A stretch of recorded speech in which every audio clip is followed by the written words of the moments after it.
Guys இது ரொம்பவே ஒரு இன்ட்ரெஸ்டிங்கான கான்செப்ட். டெக்னோ இப்போ ரீசெண்டாக போஸ்ட் பண்ணியிருந்தாங்க. பாருங்களேன், ஃபோல்டபுள் ஃபோன் நம்ம ஏற்கனவே பார்த்தது தான், நார்மலாக இருக்கு.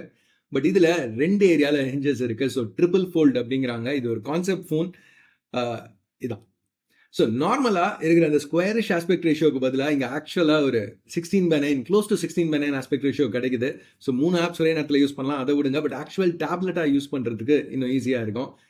இது கொஞ்சம் ஜிகினா மாதிரி தெரியுது. இந்த கீபோர்ட் டைப்பிங் லேப்டாப் மாதிரி யூஸ் பண்ணுறது இது எனக்கு பெருசாக பாசிட்டிவாக தெரில. பட் அட்லீஸ்ட் இந்த மாதிரி டபுள் ஸ்க்ரீனாக யூஸ் பண்ணுறது டிரான்ஸ்லேஷனுக்கு யூஸ்ஃபுல்லாக இருக்கலாம். இது ரொம்பவே இன்ட்ரெஸ்டிங்காக இருந்துச்சு எனக்கு. இப்போது டெக்னோ மட்டும் இதை பண்ணல, ஹுவாவேலையும் ஒன்று ஒர்க் பண்ணிட்டு இருக்காங்க அப்படின்னு சொல்லி லீக்ஸ் பார்த்துருக்கோம்.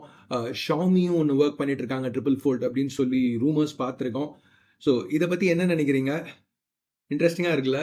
இந்த மாதிரி வந்துச்சுன்னா டெக்னோலேருந்து வாங்குவீங்களா? நீங்கள் நினைக்கிறத கமெண்ட்ஸில் சொல்லுங்கள்.